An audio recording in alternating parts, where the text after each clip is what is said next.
Tagaytay yan. Ang Supreme Lord, salamat ng pag-aaral. Tuloy mo kami lang pa na yung Banalgo sa pag-aaralan. Hindi matala sa kanyang mga kaisipan. Salamat kay Stephen, salamat po namin mga classmates niya ay palagay mo sa kanyang diwa at isipan pa rin. Ito yung ganitong pag-aaral ay napakapagdaan. Ito ang ginagawa sa halaga. Amen. Yung last time, ang pinag-aralan natin, hindi lang meron tayo dito. Sige po, Pastor. Para may sulat po.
Wala po kayo nung last week, Pastor. Ito ang nangyari sa akin.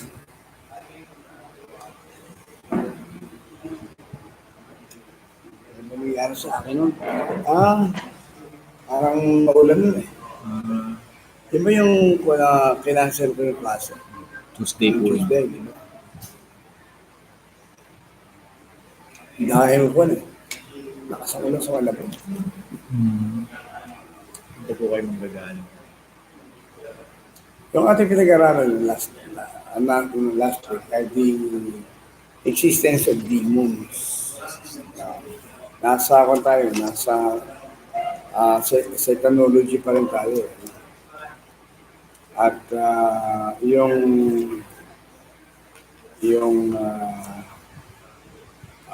pinag-aralan natin doon ay si Satan ay he's a person, he's a fallen angel. Kasi siguro review natin yun, no? Yung mga titles, kung paano maraming titles ng Diyos, di ba sabi niya doon sa Genesis ay, I will be like God. Diba? So, we want to be like God. So, meron siya ngayon mga titles, ginamit. Makikita mo yun sa Revelation chapter 12. Lima yata kagad yung ginawang titulo dito. At the last part, he was para bang the Holy Spirit revealed who he was and who he is. Revelation chapter 12. This is the war in heaven. And sa verse 7, makita mo na bakbakan talaga yan, no? Sa verse 7, and war broke out in heaven. And Michael and his angels fought with the dragon, and the dragon and the angels fought. Bakbakan sila. But they did not prevail, nor was a place found for them in heaven any longer. So the great dragon, number 1, no, was cast out. Number 2, serpent of old serpent, sabi ng Bible. Number 3, or the devil and Satan. Di ba? Apat kagad yan. Dragon, serpent, devil, Satan, who deceives the world. So, makita mo dun yung yung kanyang mga titles, no? Meron pa sinabi niya, which is descriptive work is Beelzebub. Beelzebub is, ang ibig sabihin ay Lord of the Pangalan. Dung. Yung Ano po? pinaka Lord of the Dung, basura, basurahan. Ang sinasabi yung kaya tinawag ni Beelzebub, ito ang puno ng karubihan. He was the source of all filth. And parang basurahan. Para ba napunta ka dun sa Smoky Mountain noon, hindi lahat ng uri yung dumi, di ba? Sinisilaba. So, yun ang ibig sabihin ng Beelzebub. So, lahat yan ay naging title ni Satan. Pero isang title dito na pinakamatindi ay yung, so, lima na yun, no? Lima na. You will find that in the book of 2 Corinthians chapter 11. 2 Corinthians chapter 11, verse 13. 13. 13 to 15. 13, 14, 15. Pakibasa mo. For such are false apostles, deceitful workers, transforming themselves into the apostles of Christ. And no marvel, for Satan himself is transformed into an angel of light. Therefore, it is no great thing if his minister also be transformed as the minister of righteousness, whose end shall be according to their works. 15 point. Ayan. Nakita niyo yung kanya, no? At hindi. So, ano sabi mga pangalan niya? Angel of light. And then Angel of transform. Light. So, meron siyang mga, ang sabi diyan ay, meron siyang mga sariling disciples, di ba? Verse 13, meron siyang mga sariling ministers. Diba? Meron siyang sariling, at ito ang pinakamatindi transform themselves into ministers of righteousness. And then, siya na may tinawag na even Satan himself transformed into an angel of light. At yung kanyang ministers, angel of, kasi makakita ka ng mga tao na para bang makita ang bait-bait nila, di ba? Tulad ng mga Sabadista, ang mabait niya. Di ba? Talagang makikita, may impress ka, ang bait eh. Hindi ninigarin, walang bisyo. Talagang good works lahat yan. May feeding, meron ng orphanage, lahat ng kabaitan nandiyan sa mga Sabadista. So, ang sabi dito, they are transforming themselves into ministers of light. May impress ka sa kanilang ginagawa. Diba? Makita mo mga Mormons, mabait din yan. Mas mabait kayo sa mga Baptist. Hindi rin niligarin yun, hindi umiinom, hindi pa kami ng coke at hindi umiinom ng coffee. Nakita mo yun, di ba? So, kung titingnan tayo, hindi kumakain ng baboy. Siguro siya sabi ng mga Sabadistan, ngayon, yan na nga ba sinasabi namin yung pa, na ang baboy madumit hindi dapat kanin. Ito yung nangyayari sa Pilipinas. Swine. Kinukuha mga baboy, di ba? So, tuwa mga Sabadista dyan sa ganyan. So, mababait yan. At may impress ka, makita mo si Soriano, mabait yan. Pagka yung bumabaha, merong sasakyan niya. Diba? UNTV, nakalagay, dating daan. At sumasakay, libre sa kanya. Mabait yan. Ang mga Katoliko, makita mo dyan, mayroong mga party dyan, talagang mababait. Mother Teresa, ang bait-bait niya. Tigtas pa siya. Ayun, yung kitang puso niya. Pero, ang dami ng mabait na sa impyerno. Diba? Kung ang si Mother Teresa, pinagtiwalaan niya, yung kanyang kabaitan sa kanyang kaligtasan, ay wala siyang kaligtasan. Para sa Soriano, ang tanong, kayo po ba, Mr. Soriano, ay tiyak na pupunta sa langit? At sabi niya, narinig ko ito. Sabi niya, siguro naman sa lahat ng aking ginagawang kabutihan sa mga tao, pagtulong sa mga tao, siguro naman hindi tayo makakapag sa akin ng Panginoon gagaling ako sa langit. Hindi ba yan siya? Siguro. Siguro. Also, they are like ministers of light. At yun ang pinaka makapangyarihang pandaraya ng Diablo yan. Kung siya, kung mag-dragon, matatakotan mo. Kung demonyo, kung si Satanas, matatakot ka. Pero kung lumalabas yung angel of light, di ba? Minsan yan mga mabubuting payo. Diba? Minsan yan pag nakita mo maganda to. Isang lalaking na-impress sa babaeng maganda, mabait. May babae na-impress, sa lalaking maginoo, matulungin, lahat. Talagang nandito sa kanyang katangan. Yung pala, sila mag-asawa na, wala pa siyang taon. Parang siyang punching bag, puro magana mo. Diba? Nangyayari yan. Angel of light, napakahirap na. Kaya, ang isa kasing trabaho ko sa Satanas, yung pandaraya talaga. Okay, so, sa ating pinag-aaralan, yun ang mga titles niya. At ang isa pang title na nagpapakita ng kalupitan, Roaring Lion.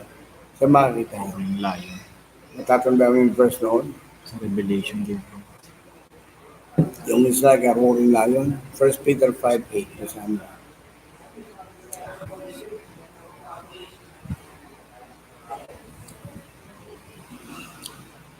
Be 1 Peter 5:8. Sober. Be sober, be vigilant, because your adversary, the devil, as a roaring lion, walketh about, seeking whom he may devour. So, dalawang title na nandyan, no? Adversary. At sinabi sa ako niya, The devil. kaaway, di ba? Nandun ang pangalan niya. The devil, sa adversary, and like a roaring lion. Tatlo ka agad yung title. So, bakit sinabi roaring lion? Siguro, tayo mga Pilipino, nakakakita ng Lion. ang layo nag-roar sa akin, sa sea, pero hindi ko masyado ng Pero kung Walang. manunood ka meron siyang channel dyan, siguro napapanood mo yung Animal Planet. Diba? Kung minsan may pinifeature siyang lion. Talagang sa gabi, naghahanap talagang masisila yun. Minsan, ang hinahabol niya yung mga may sungay na kwan. Hindi man usa ang tinawag doon. Makita ko doon, kumisan zebra ang nadadali yun. So, talaga roaring lion.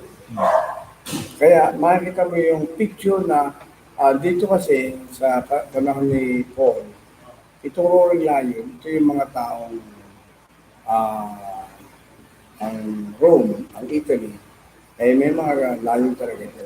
Israel, makikita mo sa Samson, di ba? Pumatay ng Pinatay leon. lion. At ang isa pang ko dyan, naririnig nila yan. Kasi lalo na yung sinulatan nito ng mga Christian na nakakanat. Sanay sila eh. Yung mga nahuhuli dyan, talagang naririnig sa mga kulungan yung roaring lion. Kaya sila, papawalan yan at papanorin kung paano pagluray-luray ng mga Christian ng roaring lion. So, yun ang kinuha example niya. Sa Satanas. So, yun ang kanyang titulo. Naghahanap. Yung matindi, naghahanap ng masasila. At ang hinahanap din, ikaw, ako. Hindi po tayo ng sila. Mga backslider, sila mo. Ang ginamit salita ay devour, linamon. Diba? Hindi lang, yung salita ng devour kasi sa Pilipinas, sa Tagalog yung devour.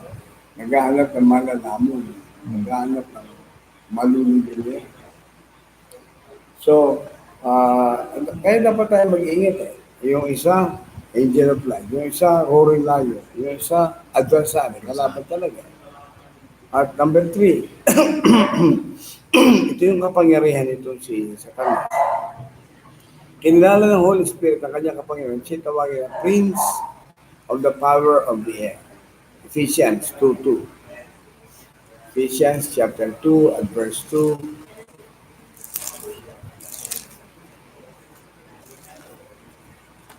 Si Paul ang sasalita dyan. Wherein in time past ye walk according to the course of this world, according to the prince of the power of the air, the spirit that now worketh in the children of disobedience. According to the power, Prince of the power of the air. Prinsipe. So may kapangyarihan talaga. Sa ating mga panahon natin, wala man tayong prinsipe. Pero paano sinusunod ang Bible? Pag sinabing prinsipe, very powerful. Talagang po yan. Talagang pag sinabing prinsipe ka, hindi ka hari. Hindi natin alam kung bakit prinsipe. Siguro dahil yung bang itsura. Ang tsura ng prinsipe, hindi pangit yan. Okay. Damit niya, kaaya-aya. Hanga. Ano. Pangalawa, ang prinsipe, matapang yan. Hindi ka pwedeng maging prinsipe na ikaw ay pangit. Sa makikita natin sa England, meron po mga prinsipe. Diba? Prinsipe Edward. Meron Monarchy. pa. Yung monarchy nandiyan pa. So, ang isa sa title siya ay kinilala talagang prinsipe ng kapangyarihan ng hangin. At ito yung nagtatrabaho sa children of disobedience. So, yung mga, ito yung believer, ito ang unbeliever. Ang sinasabi niya, ginagamit ni Satanas itong children of disobedience to destroy the unbelievers. To destroy. Parang sirain. O kaya, hindi lang sirain. Kasi yung pagsira din ito, no? O baga sa atin, ultima na yun. Ultima na. Pero ginagawa, hihigupin niya. Tutokso niya ang kristyano niya. Sa mga bagay naman hindi masama. Kung minsan makikita mo yan sa mga pamamaraan ko, dahil prinsipe yan, kaakit-akit yan. Ang iniaalok niyan talaga ay mga kabagay na kaakit-akit. Kaakit-akit sa mga kabataan. Ikaw bilang kabataan, sa palagay mo, bilang kabataan, anong pinaka kaakit-akit na inaalok mo sa tanah sa mga kabataan? Kaakit-akit po yung sa lust of the flesh. Last of the flesh. Ano pa? Sabagay, ang daming sangay ng last of the flesh. Ano pa? Sa ano po yung desires po sa mga material things. Ayun. Wala Yan. namang, sa tingin mo, wala masama. Wala masama. Maganda pa rin kaya yaman. Wala masama. Yung desire. Tama. Diba? So, nakikita mo, yung ginagawa ng diablo ito, ang ginagawa nito ay, he work in the children of disobedience. Mga anak na. Ito ang nagagamit niya para mag-tukso. At ang pinakamatindi ito siya, sisimula niya sa bakada. Pagkakaibigan. Yung bang accepted na accept, nagkakatanggapan ka, nagkakaano kayo ng loob. At makikita mo yan, lumalalim yung relasyon. Pero nangyayari. So yung mga nampalataya, sana nga, ma-influensya itong krisyano, itong hindi krisyano, para merong ilang ganun. Pero mas marami, siguro sa tingin mo, mas marami yung pagka bumarkada ka sa hindi mananampalataya. Nahihila ang pala. So yung nahihila sa pala. Palagay, sa inyong pag-observa, sino mas nahihila pag naging mo ka kaibigan? Yung ano po, yung mas nahihila yung ano, hindi mananampalataya.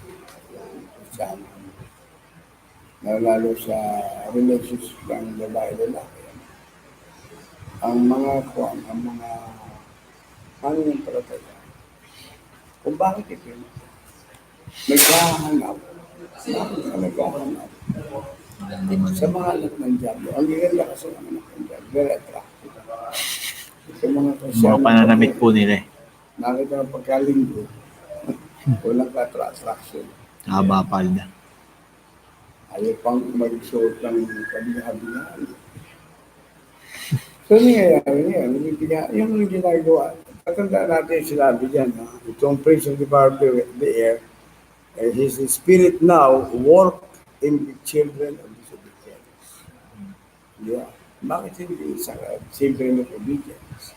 They're working in the children of disobedience para communicate. Para akitin ito. At ang daming Kristyano na akit dati, nakita nung katapat sa Panginoon. Diba? Masaya naglilingkod. Asa na siya. Meron ba na mga Kristyano. Siyempre siguro, hindi. Marami po. Marami. Marami ba? Marami. And counting. Kasi mga sa ang IBC sa Manila. Marami. Kahit nandito na ako, may nababalitaan pa rin ako. Kita mo yun. Kaya ang tindi ng trabaho ko sa kanisa. Kaya tinawag yun na adversary, kalaban. Alam. And then working in the children of disobedience. Para itong mga anak ng Diyos na ito, mahihila. At talagang nahihila naman. Di ba? Okay, yun isa pa ay number 4, na tinatawag yung power of darkness. Colossians chapter 1 verse 13. Colossians 1:13. Ito yung parang prayer request ni Paul sa mga believers sa Colossus. Ano kanyang prayer request na ito? Who hath delivered us from the power of darkness and had translated us into the kingdom of his dear Son. Yun. Delivered us from the power of darkness and translated us into, yun ang ibig sabihin ng kaligtasan natin. Yung salitang us, kasama si Paul dun, di ba? Has delivered us from the power of darkness. So ang isa sa titulo nito ay kapangyarihan ng kadiliman. Diyan tayo inalis ng Panginoon at inilagay tayo sa kingdom of His dear Son. Di ba? Translated us, nilipat tayo sa kaharian ng Diyos. So ang tawag sa kanya ay power of darkness. Matindi. Ang darkness, tutukoy yun naman, hindi yung madilim na brown out. Kundi ang madilim, ibig sabihin, pagka sa madilim, i-picture mo isang bagay na madilim. Kwartong madilim. Diba? Anong pagbumasok sa bahay na walang ilaw, madilim eh. Alam mo, hindi maganda ang mga makatapa. Makatapa ka doon, makasingasa ka doon. Basta magulo. Ayaw mo lang gano'n. So, ang isang titulo ang pinag sa kanya, power of darkness. Siya ang kapangyarihan ng kadiliman. Yan ang nagpapadilim ng buhay ng Kristyano. Yan ang nagpapadilim ng buhay ng tao. Kaya magiging mula sa makikaliwanag. So, kanya-kanyang diskarte nila. O, sumunod.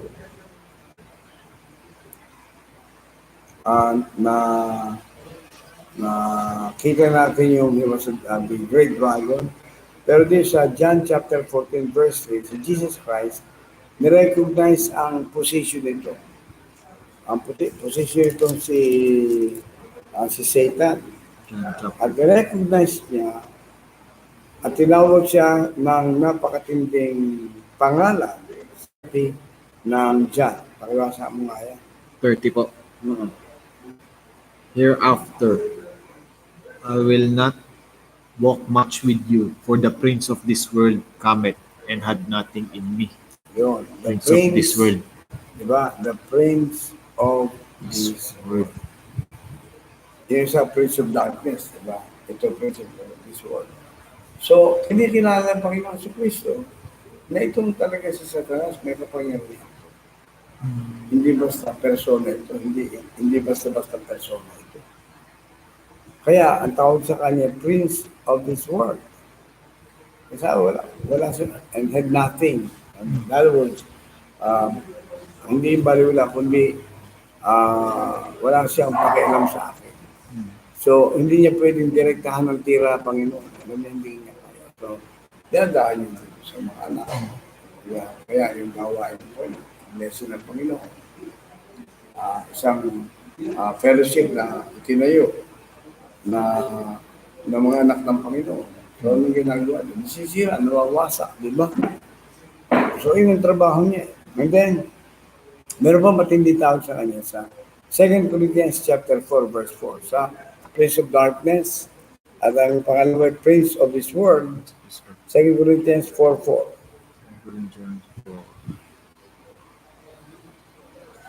In whom the God of this world hath blinded the minds of them which believe not, lest the light of the glorious gospel of Christ, who is the image of God, should shine unto them. Yun. God naman. Baka yung liwanag ng Ebanghelyo ni Cristo ay lumiwanag sa Kanya. Pero ang tawag na titulo dyan ay God. Diyos yan. Yung small Diyos lang. ng sanglibutan ito. So may dalang kapangyarihan talaga. Wala namang ibang tinawag na Diyos ang sanglibutan kundi siya eh. Di ba? May kaharian siya. So, kung may kaharian, may kapangyarihan niya, may utusan niya. Hindi natin kaya ito, hindi natin matatalo.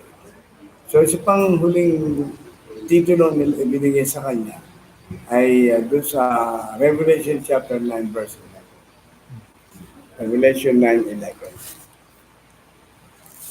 Tingnan mo ang titulong ibinigay sa kanya ng Panginoon ng, ng Bible.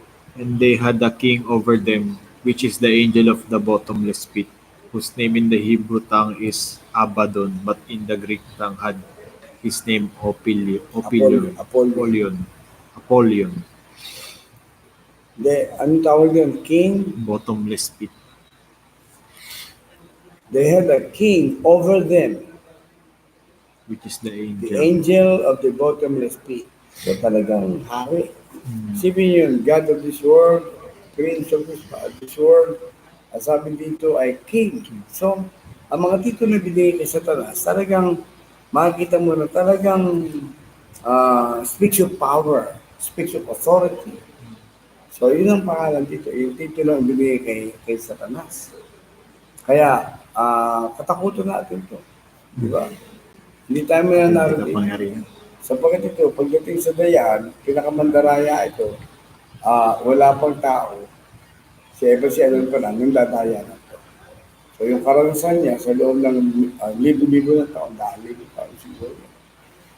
Kaya hindi natin kaya talon ito. Kaya,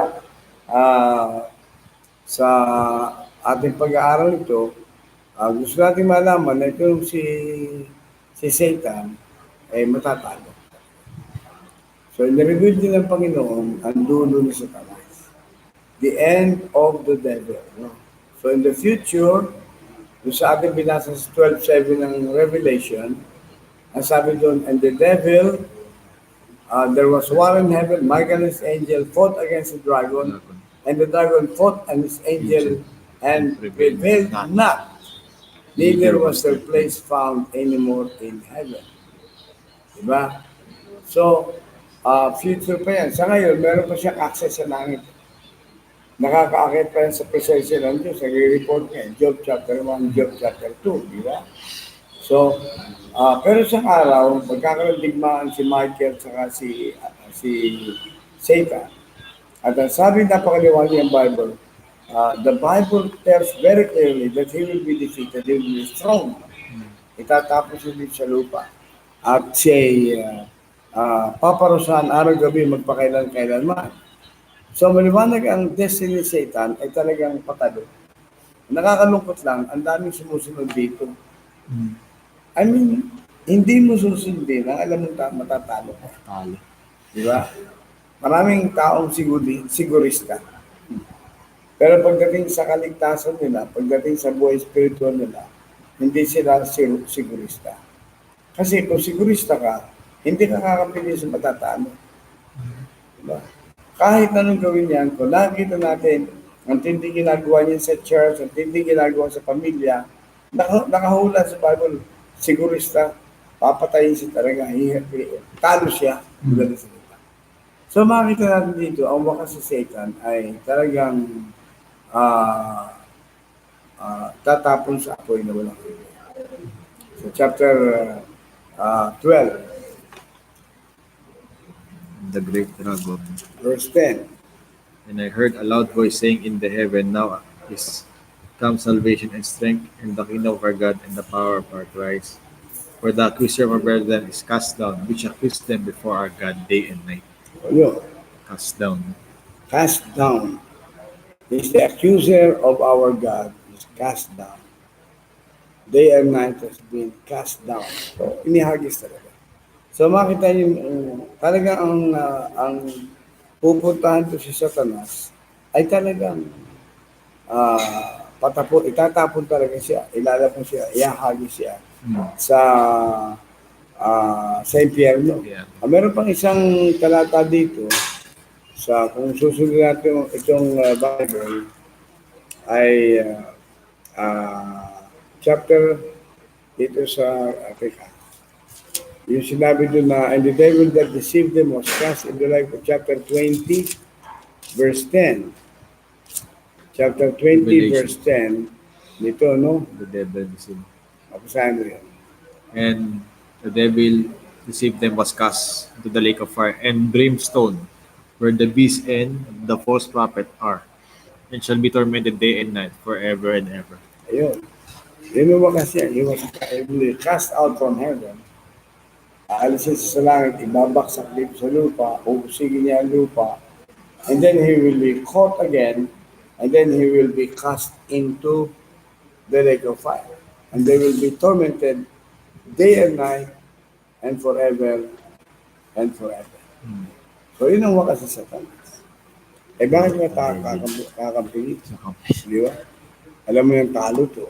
Alam mo nang ang kanyang mga anghel itatapon dyan. So, siyempre sa ngayon, sa mga labanan, medyo parang tatalo tayo. Kaya alamin natin, paano natin matatalo to si Satanas? Ah, dito rin sa chapter 12, meron binanggit dito eh. 12:11 ng Revelation.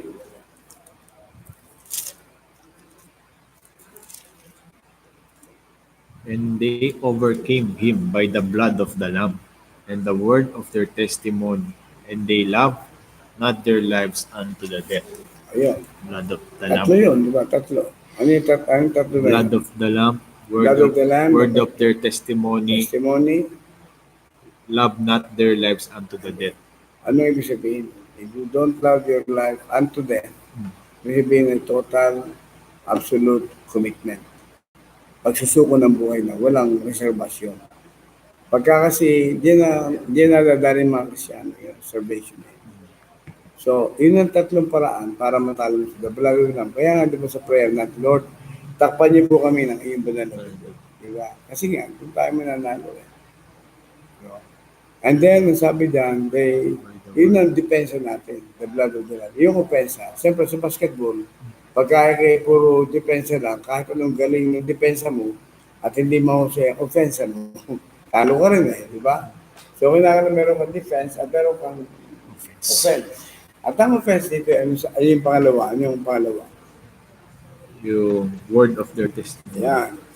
And by the word of their testimony, sa pamamagitan ng kanilang pangangaral, pagpapatotoo. Ayun, ibig sabihin, ano ibig sabihin nun? Matatalo sa talas kasi nakukuha mo yung anak niya. Ikaw, katulad ko, tayo lahat, galing dun eh. Somebody told us. Sino nagsabi sa'yo ng para masave ka? Sino nagpatotoo sa'yo? Sila. Yung nag-witness po sa akin. Oo. Si Pastor Jerry. Sir Jerry Dalagit. So, Jerry, kinausap ka. Diba? Kinaluhan siya kaligtasan. At tumanggap ka sa Panginoon. Nakuha ka ngayon, di ba? By the word of their testimony. Sa, sabi nga sa Colossus 3:7, nailipat ka mo lang sa kadiliman. So, yun lang yung sabihin. Yun ang ating opensa. Kinukuha natin yung mga tao. Di ba? Ang problema, nakakukuha siya sa atin. Sa ating grupo. Eh. And then, ang sumunod doon, yung commitment mo. Ibig sabihin niya, they love not their lives unto death. In other words, hindi lang talaga mahal na mahal mo ang Panginoon. Ang buhay mo. Hindi na mahal. Kaya, matatalo mo siya sa tatlong yun. Yung ano yung una? Lamb of blood of the Lamb. Diba? Number 2 ay Word of their testimonies. witnessing, soul winning. Number 3 ay Love their commitment, total surrender. consecration, total surrender to the Lord. Meron pa isa dito sa James. James chapter 4, tingnan yung sinabi dyan. Ito naman yung ating laban. No? Ito yung ating aktibong paglaban sa Kanya. James chapter 4 verse 7. Dalawa. 7. Submit yourself, therefore, to God. Resist the devil and he will flee from you. So, yung submit to God, ay parang sa verse 8, draw near to God, Mm. and He will Resist the draw near to devil. you. And then meron pangatlo dyan sa verse 8. No? Draw nigh to God. And Hindi he, yun. Kasi yung draw na parang ko yun. Submit to God. Ayun yung isa. and he will draw nigh to you. Hindi, yung susunod yun. Cleanse your Yan, hands, cleanse your hands, ye you sinners, sinners. and Number 4, purify your purify your hearts, hearts. ye double-minded. Yun. Wala nang double-minded. No? Apat yan nandyan para matalo mo. No? Submit to God, consecration, resist the devil, talaga yun ang sasabihin mo sa anong salitang resist. At the word resist, ay para ba yung yun, para yung, meron tulakan eh, kaso sino man nakatulakan na ganyan. Ganon. Yung salitang resist, inutulak mo siya, talagang labanan, tutulak mo siya, tutulak mo siya. Ayaw ko niyan. Yun. So, resist the devil, and he will flee. Yung resisting pa, uutusan mo siya. So, in the name of Jesus, kung ano man nararamdaman mo, kung anong bagay na dinidemonyo ka, halimbawa, ipunin mo kaisipan mo at pagkatapos sawayin mo sa pangalan ng Jesus. Sabi, aalis. He will flee. Tatakbo. Will flee means tatakbo. Ikaw lang ang may kapangyarihan niya. No? Tandaan nyo, ang anak lang ng Diyos ang may kapangyarihan niya. Yung iba wala niya. Hindi na alam eh. Natatalo na lamang sila. Kaya dapat mag-enroll kayo, ay mga nakikinig, mag-enroll kayo dito sa Higher Ground Bible College. Di ba? Para malaman mo kung paano tatalong mo nito.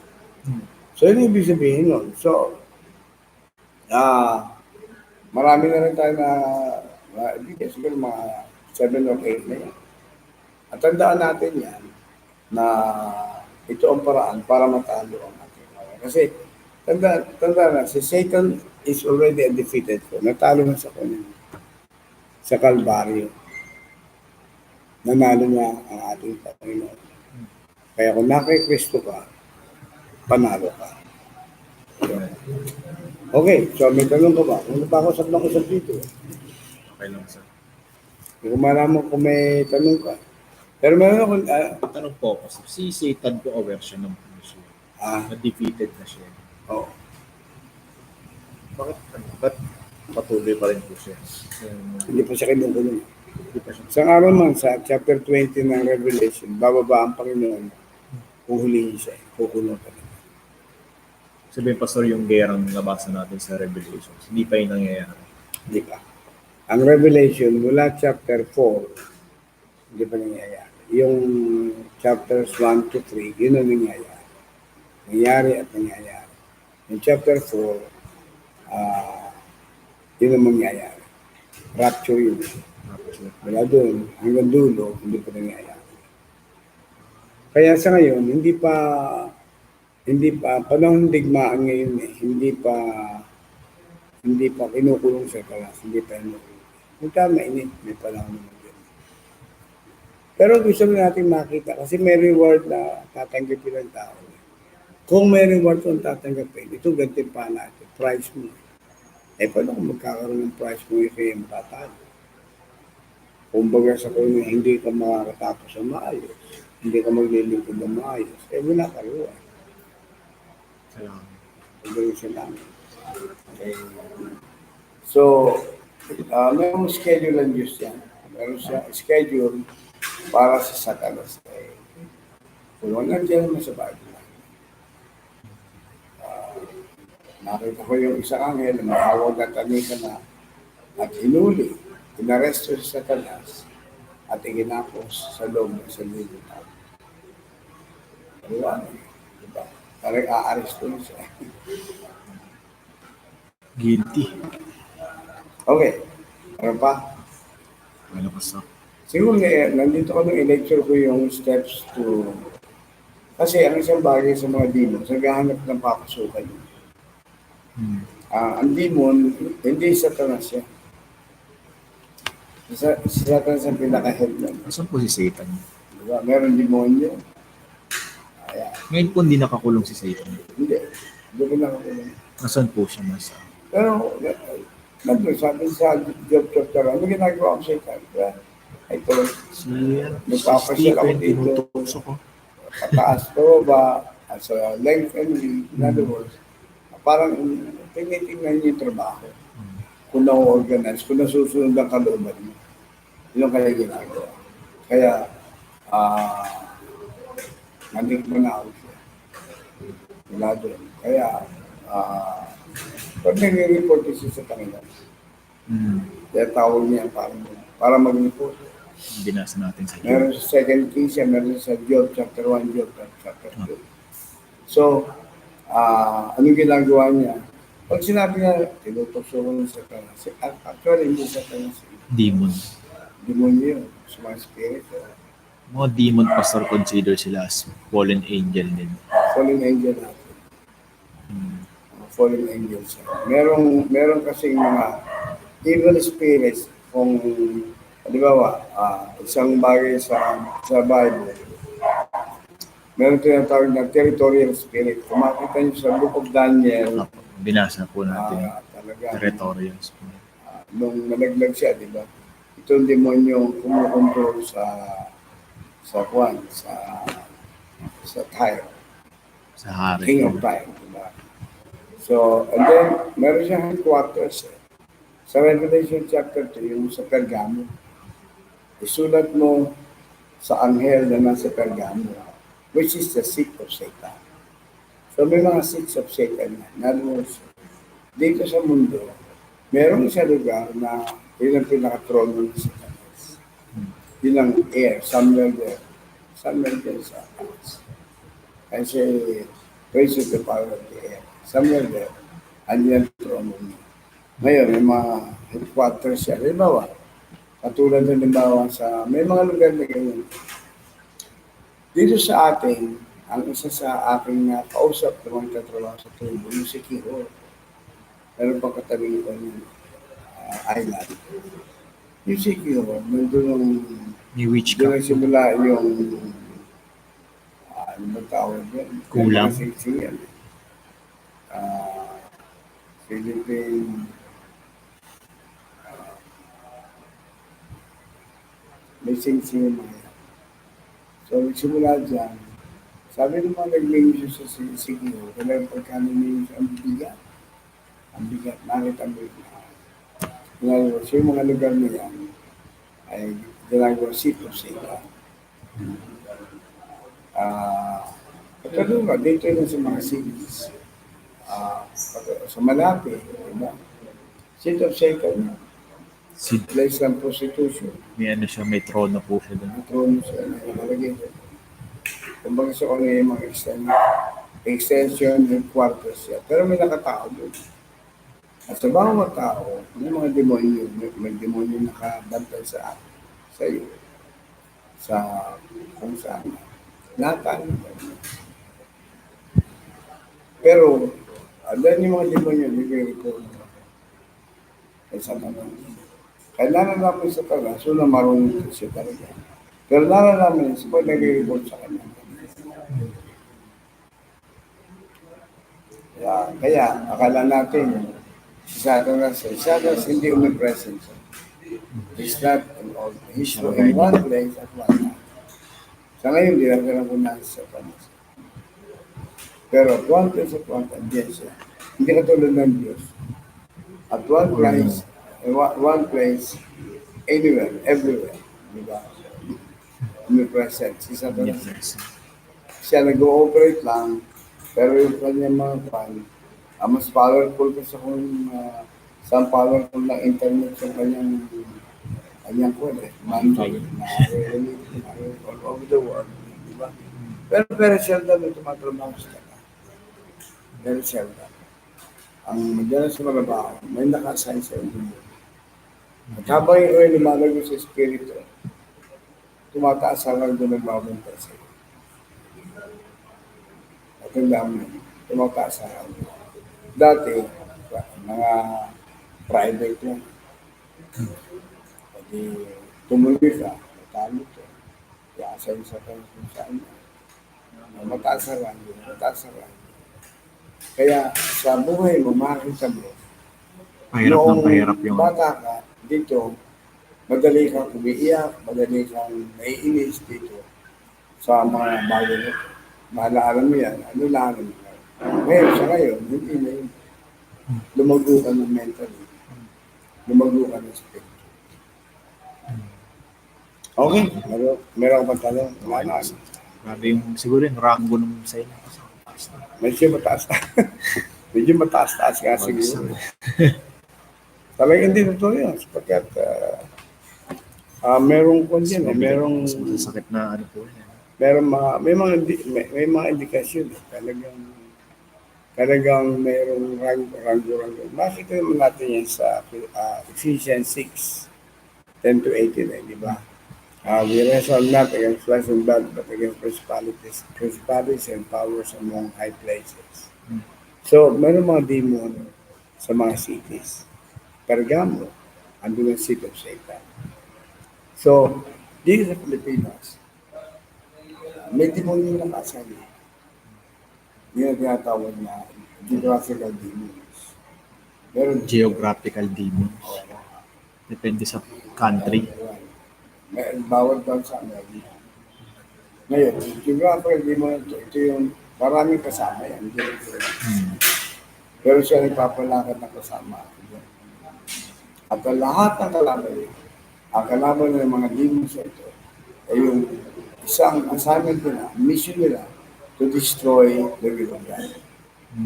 To destroy the will of God in individual, in families, in communities, and nations. Kasi ang gusto ng Panginoon, iligtas yung mga tao. Ayon sa kanisa. Every time magsosolve niya, kung anong nangyayari, kung anong nararamdaman, magsosolve niya. Isa tatama rin kami. Ang tataka sa mga Kristiano, pagka may pasok kayo ng alas 8, alas 5 pa, bis na yan. Pero Alas pag 5 yan, linggo, alas 6 pa yan, nandun sa sasakyan niya. Parang hindi nakahuli. Pero sa church, ito yung ginagawa. Ardenes ng mga. Alas 9 Sunday school. Nandun na. Magiging siya 8:30. Grabe. Natutuwa talaga sa satanas. Yung pala yung mga connection na Oo. pagkalit ng tayo. At saka bali mo na kung maali. Di ba? Ano ba, Hindi naulit. pina-priority po eh. Bali mo na sa kanila. Hindi katulad nung nahuli sa ospital. Kasi tatanggap ka ng memorandum. Nahuli ka sa assignment. Nahuli ka sa ganito. Memorandum ang tatanggapin. Pagka may mga bida ka ng absent, then you are hereby notified, you are kicked out. Di ba? So hindi talaga tama yun. Pero ang ating titingnan mabuti ko ay sa lahat ng ito, hindi ng Panginoon nakatingin. Kailangan lang, yung sabi sa ating nila sa kanina, o na sinabi niya, submit yourself, therefore, bago ko mag-resist kay Satan. Kasi kung hindi ka nakasubmit, di ba yun ang pangatlo, doon sa sinabi sa Revelation chapter 12, diba? And the arrow came in with the blood of the Lamb, and the power of the testimonies, and the love of the Lamb. So submit therefore yourself to God, insisted on it, and you will. So, kung hindi ka nakasubmit sa Panginoon, hindi aalis ang Panginoon. Kailangan talagang totally nakasubmit ang buhay. Now, mahirap paliwanag yun. Pero kung nakakaalam kung submitted ka talaga sa Panginoon, maaari sabihin ko, ang sa gusto na talagang sa Panginoon ko talaga, submitted ka sa Panginoon. Pero kung nakakaalam kung totoo yung sinasabi ko. Ang sabi ko na yun, dahil nakakita ko sa iyo. Pero may mga bagay na hindi ko kita. May nakikita naman ang Panginoon. Kaya yung sinasabi, submit yourself. Then may system. Sige. Salamat po. Ano ba oras? 9:30? Wala mo ka 9:30 tayo. 9:30. Ano ito nyo sulat-sulat sa sulat? Next ano na lang po sir? Next Paano? Sunday. Saan tayo magkita ulit next week? Next week po. Sa linggo po na sa Malabon po ako.